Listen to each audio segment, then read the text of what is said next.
കാണാൻ നല്ല മൊഞ്ചായിട്ടുള്ള അതേപോലെ തന്നെ കഴിക്കാനായാലും നല്ല ടേസ്റ്റി ആയിട്ടുള്ള വെറൈറ്റി ആയിട്ടുള്ള ഒരു ഇഫ്താർ സ്പെഷ്യൽ സ്നാക്കാണ് ഇന്നത്തെ റെസിപ്പി. ഉണ്ടാക്കിയെടുക്കാൻ നല്ല എളുപ്പമാണ്. പിന്നെ ഇതിൻ്റെ ഒരു പ്രത്യേകത, ഇതിലേക്കുള്ള ഫില്ലിങ്സിലേക്ക് ചിക്കനോ ബീഫോ മുട്ടയോ ഒന്നും തന്നെ ആവശ്യമില്ല. സിമ്പിളായിട്ടുള്ളൊരു സ്പെഷ്യൽ ചേരുവ വെച്ചിട്ടാണ് ഈ ഒരു ഫില്ലിങ് ഉണ്ടാക്കിയെടുത്തിട്ടുള്ളത്. അപ്പോൾ എങ്ങനെയാണ് ഈ ഒരു സ്നാക്ക് തയ്യാറാക്കുന്നത് നോക്കാം. സ്പൈസി ആയിട്ടുള്ള വെറൈറ്റി ആയിട്ടുള്ള ഈ ഒരു ഇഫ്താർ സ്നാക്ക് തയ്യാറാക്കി എടുക്കാനായിട്ട് ആദ്യം തന്നെ ഇതിലേക്കൊരു ഫില്ലിങ്സ് റെഡിയാക്കി എടുക്കണം.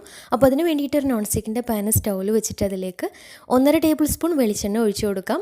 എന്നിട്ട് ഇതിലേക്ക് 1/4 ടീസ്പൂൺ ചെറിയ ജീരകം ചേർത്തിട്ട് ഒന്ന് പൊട്ടി വരുന്ന സമയത്ത് ഇനി ഇതിലേക്ക് സവാള ചെറുതായിട്ട് കട്ട് ചെയ്തത് ചേർത്ത് കൊടുക്കാം. ഞാനിപ്പോൾ കുറച്ച് കൂടുതൽ അളവിൽ ഉണ്ടാക്കിയെടുക്കുന്നുണ്ട്. അപ്പോൾ അതിനായിട്ട് ഒരു അത്യാവശ്യം വലുപ്പത്തിലുള്ള 3 സവാളയാണ് എടുത്തിട്ടുള്ളത്. സവാള ചേർത്തിട്ട് നന്നായിട്ട് വഴറ്റിയെടുക്കാം. അപ്പോൾ സവാള പെട്ടെന്ന് വഴന്ന് കിട്ടാൻ വേണ്ടിയിട്ട് പാകത്തിന് ഉപ്പും കൂടെ ചേർത്തിട്ടാണ് വഴറ്റിയെടുക്കുന്നത്. അപ്പോൾ ഏകദേശം ഒന്ന് ആയി വരുന്ന സമയത്ത് ഇനി ഇതിലേക്ക് 3/4 ടേബിൾ സ്പൂൺ ഇഞ്ചി വെളുത്തുള്ളി പച്ചമുളക് ചതച്ചിട്ടുള്ളതാണ്. അപ്പോൾ അതും കൂടെ ചേർത്തിട്ട് നന്നായിട്ട് വഴറ്റിയെടുക്കാം. പച്ചമുളക് ഇനി ചെറുതായിട്ട് കനം കുറഞ്ഞ് വട്ടത്തിൽ അരിഞ്ഞിട്ട് ചേർത്ത് കൊടുക്കുകയും ചെയ്യാം. അത്യാവശ്യം എരിവുള്ള മുളകാണെങ്കിൽ 2 or 3 ഒക്കെ എടുക്കുകയും ചെയ്യാം. ഇനി ഇതിലേക്ക് നല്ലൊരു ഫ്ലേവറിന് വേണ്ടിയിട്ട് കുറച്ച് കറിവേപ്പില ചെറുതായിട്ട് കട്ട് ചെയ്തിട്ട് അതും കൂടെ ചേർത്ത് കൊടുക്കുന്നുണ്ട്. അപ്പോൾ സവാളയൊക്കെ നന്നായിട്ട് വഴന്ന് കിട്ടിയാൽ ഇനി ഇതിലേക്ക് മസാലകൾ ചേർത്ത് കൊടുക്കാം. 1/4 ടീസ്പൂൺ മഞ്ഞൾപ്പൊടി, 1 ടീസ്പൂൺ മുളക് പൊടി, പിന്നെ 3/4 ടേബിൾ സ്പൂൺ ചിക്കൻ മസാല കൂടെ ചേർത്ത് നന്നായിട്ട് വഴറ്റിയെടുക്കാം. മസാലയുടെ പച്ചമണമൊക്കെ നന്നായിട്ടൊന്ന് മാറി കിട്ടണം. ചിക്കൻ മസാലയ്ക്ക് പകരം 1/2 ടീസ്പൂൺ ഗരം മസാല ചേർത്ത് കൊടുത്താലും മതിയാവും. എരിവും ഉപ്പൊക്കെ നോക്കിയിട്ട് പാകത്തിന് ചേർത്ത് എടുക്കുകയും ചെയ്യാം. എരിവ് കുറവുണ്ടെങ്കിൽ കുറച്ച് കുരുമുളക് പൊടി ചേർത്ത് കൊടുക്കുകയും ചെയ്യാം. അപ്പോൾ എല്ലാം കൂടെ നന്നായിട്ട് മിക്സാക്കി എടുത്തു കഴിഞ്ഞാൽ മസാലയുടെ പച്ചമണക്ക മാറി കഴിഞ്ഞാൽ ഇനി ഇതിലേക്ക് ചേർക്കുന്ന സ്പെഷ്യൽ ഇൻഗ്രീഡിയൻ്റ് എന്ന് പറയുന്നത് കടലമാവാണ്.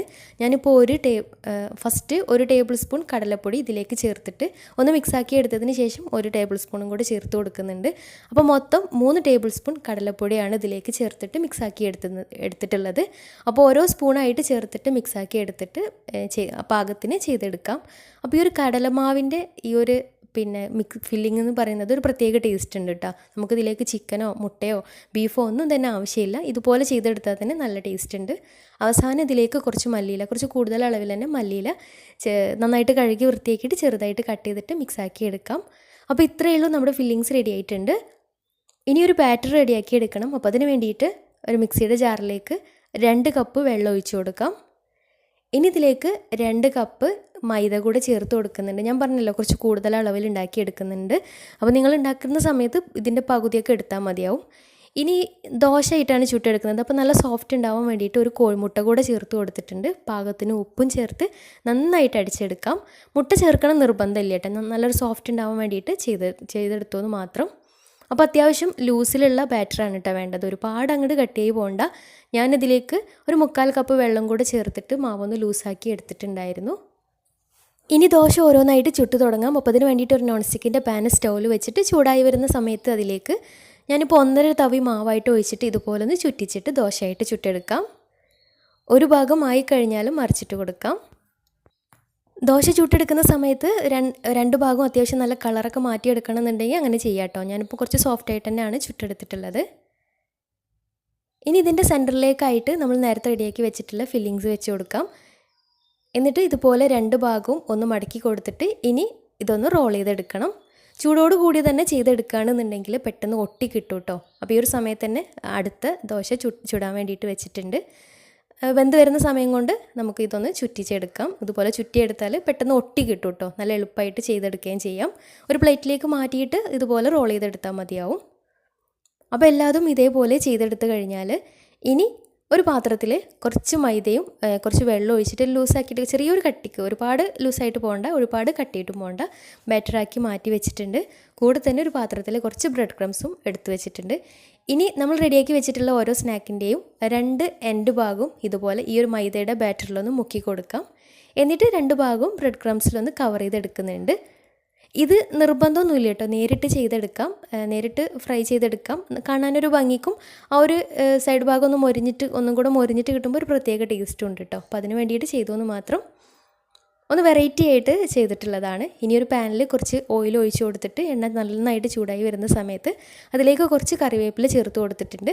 എന്നിട്ട് അതിന് മുകളിലേക്കായിട്ട് ചൂടായിട്ടുള്ള എണ്ണയിലേക്ക് റെഡിയാക്കി വെച്ചിട്ടുള്ള ഓരോന്നായിട്ട് വെച്ച് കൊടുക്കാം. പെട്ടെന്ന് റെഡിയായിട്ട് കിട്ടും. ദോശയും ഉള്ളിലുള്ള ഫില്ലിങ്സൊക്കെ വെന്തിട്ടുള്ളതാണല്ലോ, അപ്പോൾ കൂടുതൽ ടൈം വെക്കേണ്ട ആവശ്യമില്ല. ഒരു മീഡിയം ടു ഹൈ ഫ്ലെയിമിലിട്ടിട്ട് ഒരു ഭാഗമായി കഴിഞ്ഞാലും മറിച്ചിട്ട് കൊടുക്കാം. ലോ ഫ്ലെയിമിലിട്ടിട്ട് ഫ്രൈ ചെയ്തെടുക്കുകയാണെന്നുണ്ടെങ്കിൽ പെട്ടെന്ന് എണ്ണ കുടിക്കാനുള്ള സാധ്യതയുണ്ട്. അപ്പോൾ ഒരു മീഡിയം ടു ഹൈ ഫ്ലെയിമിലിട്ടിട്ട് തന്നെ ചെയ്തെടുക്കുക. പെട്ടെന്ന് ആയിട്ട് കിട്ടുകയും ചെയ്യും കേട്ടോ. പെട്ടെന്ന് തന്നെ മറിച്ചിട്ട് കൊടുക്കണം, ശ്രദ്ധിച്ചിട്ട് മറിച്ചിട്ട് കൊടുക്കാം. അപ്പോൾ ഒരു ഭാഗമായി കഴിഞ്ഞാൽ ഇതുപോലെ മറിച്ചിട്ട് കൊടുക്കാം. രണ്ട് ഭാഗവും കളറൊക്കെ മാറി നന്നായിട്ട് ബ്രൗൺ കളറായിട്ട് കിട്ടുക. ഒരുപാട് അങ്ങോട്ട് ഓവറായിട്ട് കളർ മാറി കിട്ടേണ്ട ആവശ്യമില്ല. ഇതുപോലെ ബബിൾസൊക്കെ വന്നിട്ട് ഒന്ന് റെഡിയായിട്ട് കിട്ടിയാൽ പാനിൽ നിന്ന് മാറ്റാം. നല്ല ടേസ്റ്റി ആയിട്ടുള്ള നല്ലൊരു സ്നാക്കാണ്. തീർച്ചയായിട്ടും ട്രൈ ചെയ്ത് നോക്കണം. ആ ഒരു പ്രത്യേക ഫില്ലിങ്സൊക്കെ വെച്ചിട്ട് ഇതുപോലെ ഫ്രൈയും കൂടെ ചെയ്തെടുക്കുമ്പോൾ നല്ല ടേസ്റ്റ് ഉണ്ട് കേട്ടോ കഴിക്കാനായിട്ട്. തീർച്ചയായിട്ടും ട്രൈ ചെയ്ത് നോക്കാം. അപ്പോൾ ട്രൈ ചെയ്തിട്ട് നിങ്ങളുടെ ഫീഡ്ബാക്ക്സ് താഴെ കമൻറ്റ് ബോക്സിൽ അറിയിക്കാൻ മറക്കരുത്. അതുപോലെ തന്നെ ഇതുപോലുള്ള നല്ല നല്ല റെസിപ്പീസിനായിട്ട് നമ്മുടെ ചാനൽ സബ്സ്ക്രൈബ് ചെയ്യാനും മറക്കരുത്. അപ്പോൾ നല്ല അടിപൊളി വീഡിയോയുമായി വീണ്ടും വരാം. അതുവരെ take care, bye, thank U.